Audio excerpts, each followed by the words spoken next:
Hi all, welcome to video 6 of the GenAI using LangChain playlist. So in this video, we are going to start with coding in LangChain and we are going to understand what is the setup needed to start coding in LangChain. Okay. Before we start understanding this setup, there are a few things I wanted to convey. Okay. Which are important. So basically, I think we have already seen in last videos that LangChain model provides a common interface to connect with all types of AI models. Okay, and the models in LangChain are of two types. Okay, we have seen that first is language models, right, and second is embedding models, right.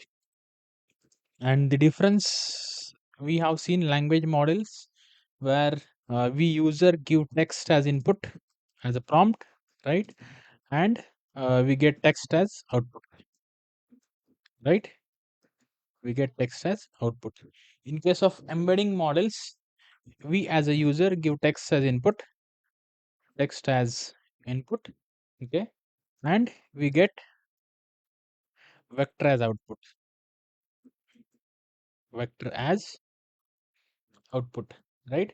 And there are, I think there are a series of numbers. Okay, vectors are series of numbers which are called as embeddings. Okay, the embeddings that are created for particular text, they represent the text. Okay, now these models, basically embedding models, help in semantic search. Okay, we can prepare RAG based applications. Okay, while preparing RAG based application, we mostly make a use of embedding models. The pyspark search application we discussed, right, it was the part of RAG application only. It is kind of a RAG application only. Okay, now what we'll do, we'll start learning about language models first. Okay, we'll learn to interact with open source models, okay, which are free.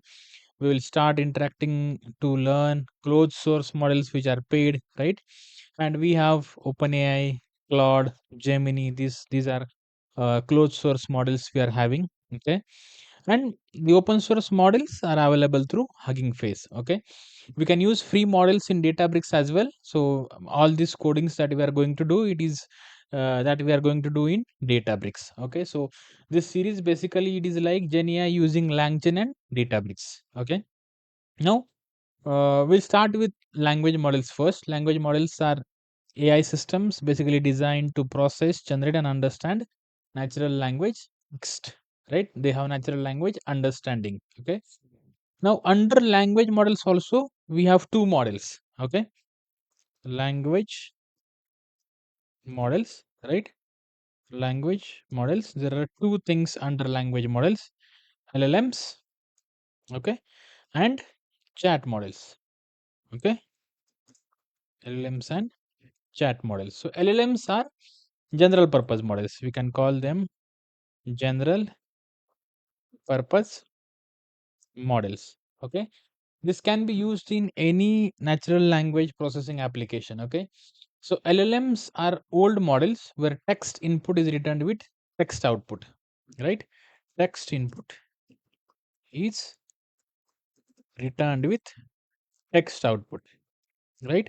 And these are old models, we can call them old models. Okay, so after version 0.3 of LangChain, it is suggested not to use LLMs but to use chat models. So the support for LLM from LangChain is getting removed. So we are suggested to use chat models, and in the start itself we'll start using chat models. Okay, now what are chat models? Chat models, I think from the name you might have understood, these are used for conversational tasks, right. Sorry, not here. Used for conversational tasks, right.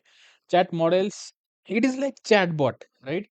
Chat models, they take sequence of messages as input and return chat message at output, right. So it is like doing a chatting with the model, right. We are asking them question, right. We are interacting with the model and model also chatting with us. It is like these are called chat models. Okay, these chat models are new as compared to LLMs. Okay, so new models we can call it, right. Now The important difference between LLMs and chat models is LLMs are general purpose models, as I told you, that can be used in any natural language processing application, right? And chat models are used for conversational purposes. Okay, so this is the main difference. Generally, I think LLMs as of now, in today's era, they are not much used. We will start using chat models, right? And the basic use case of chat models is chatbot, right? Okay. Now, what I'll do, we will use Databricks free edition here, okay, for this demo, okay. What I have done, I have went to my workspace, I have created one folder, okay, folder named the Databricks, where is that, Genai using Langchain YouTube playlist, right? And inside that folder, I have created the first notebook called installations, right?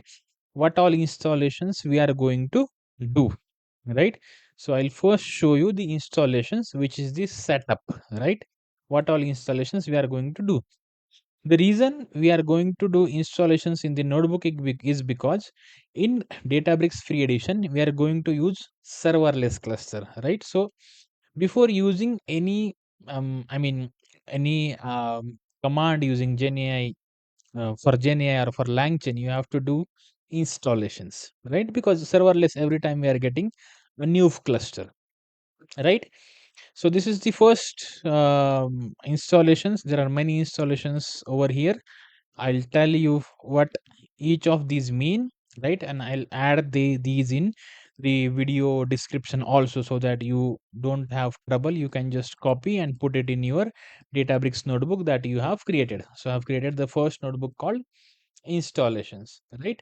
So the first thing what we are doing, percent pip install Langchain-Core, right?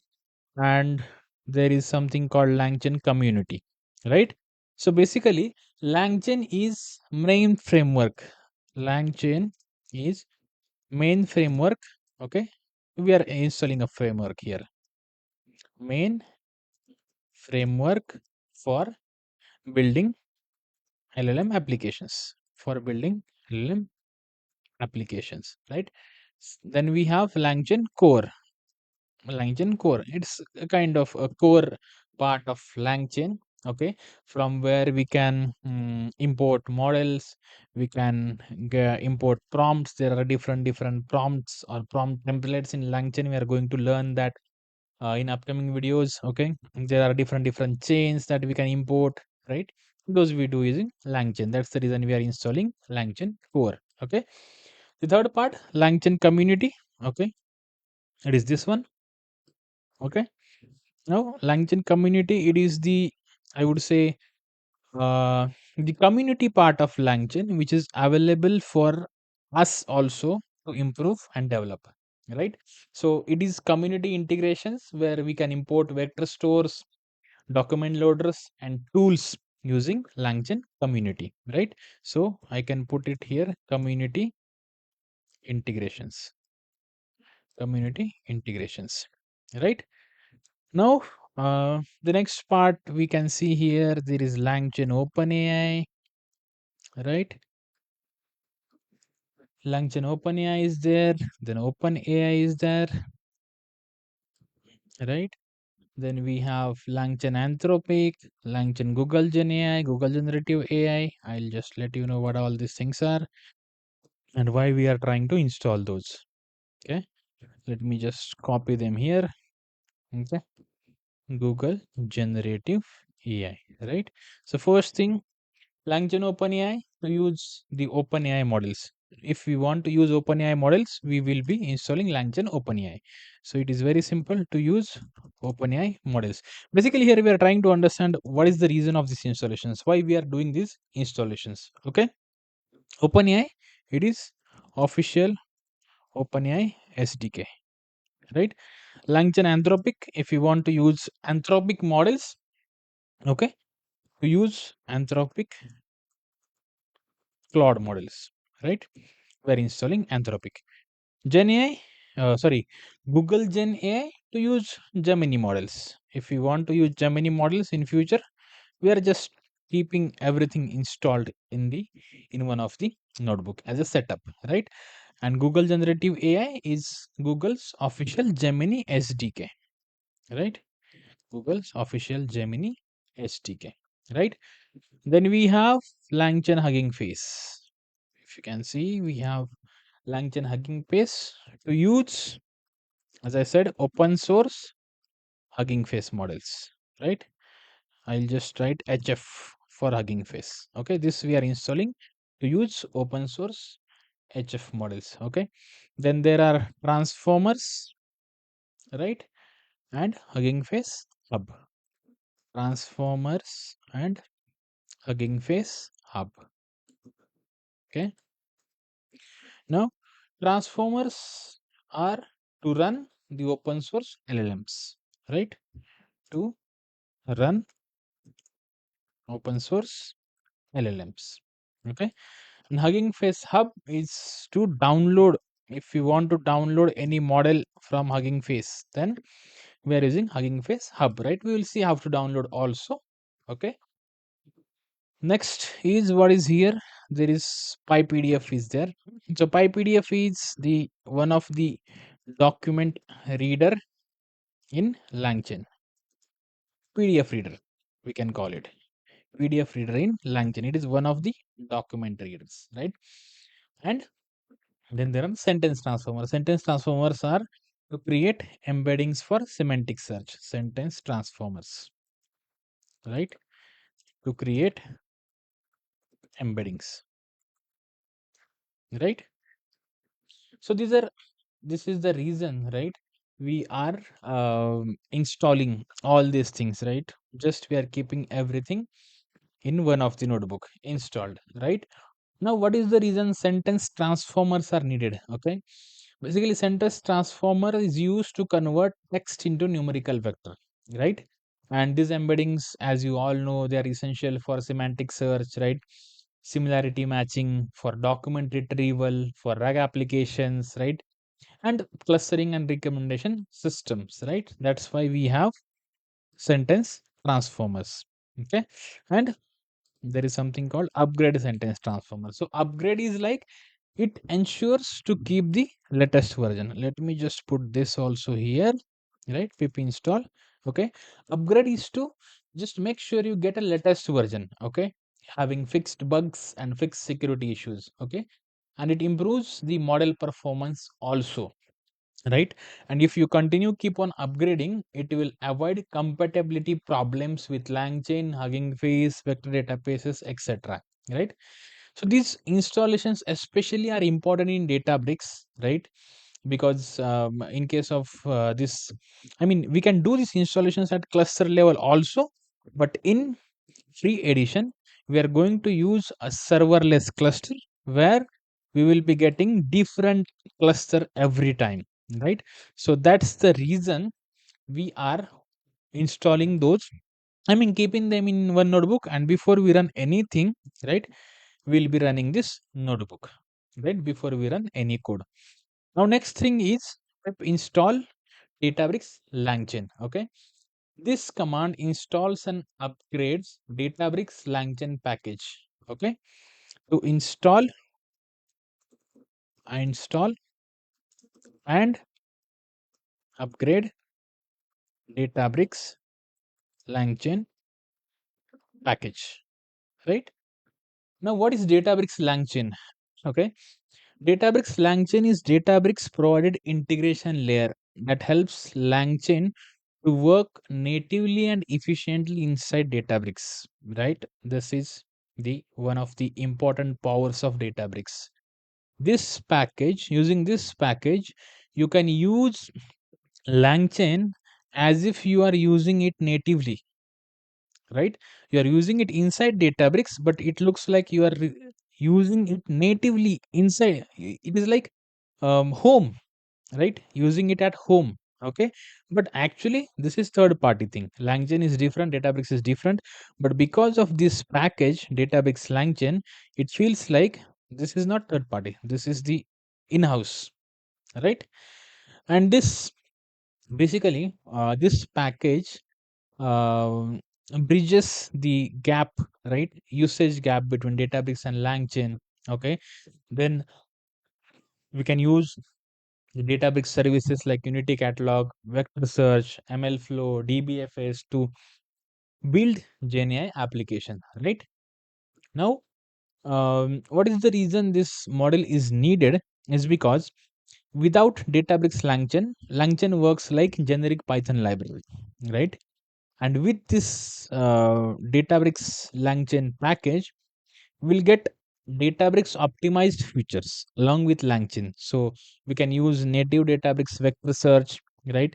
We can make seamless use of Databricks vector search. Okay, no custom connectors are needed to connect Databricks and LangChain if you install this package. Okay, then we can integrate Unity Catalog. Now, what is Unity Catalog? We are going to learn that in our Databricks playlist, right?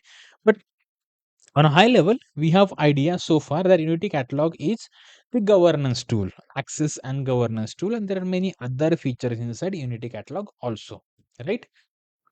Okay, so using now here we can use Databricks hosted models also, right? There are many models that are hosted on Databricks, and if you want to check that, you can go to here models, right? And you will be able to see these are the models that are hosted on Databricks, right? If you want to make use of these models along with LangChain, right, you will be able to use that with the with this package installation, right? Now, if we want to see GIMA 312b, right, this is the model I think I'm using just for a practice purpose, right, for learning purpose, and you can see it is present on Hugging Face, right? So it is free model available, right? Let me again go to my workspace, using LangChain and installations, right? So this is the reason. This is the power of this Databricks LangChain package, right? And the next thing, the next thing is MLflow. I don't think we are going to use that much, okay? But just on a high level, this MLflow model we are installing to trace and log the MLflow, right? Automatically log the prompts, model calls, chains, right? And this MLflow helps with debugging, monitoring, and auditing, right? And the next one, you would, I think this is needed mostly again because we are using the I don't think it will affect if you are using serverless, but if you have some, let's say, I mean, dedicated cluster, this might impact. So for safe side, we have used Databricks dbutils.library.restart Python. This command restarts the Python interpreter, right? This restarts the Python interpreter, right? And um, basically, it clears the current Python runtime. Okay, it reloads all libraries from scratch and ensure newly installed or upgraded packages are actually used, right? So in many places you can see we have used we have used upgrade, right? So we are restarting because we want to use the upgraded packages, right? make sure make sure that upgraded packages are used, right? And I think that's the setup. That's the whole setup you will need. It is very simple setup in Databricks when you are using, when we want to use LangChain along with Databricks, right? With this setup, let me tell you, I have done one small project, okay, for one of the hackathons, right? Using all these installations and this free model of Databricks, right? So in free edition also, in Databricks free edition, you are getting huge things, right? You can complete your learnings easily using Databricks free edition, right? So have this setup ready, have this notebook created, right? And from the next video itself, we are going to start getting into the coding of GenAI using LangChain and Databricks, right? So that's the installation part. I just wanted to give you complete idea why we are even installing all these things. What is the purpose behind installing all these things, right? Fine, that's all from my side for this video. If you have any suggestions, do let me know in comment section, or you can ping me on LinkedIn as well. Hope you all are enjoying this playlist, right? Thank you so much. I'll see you in the next video.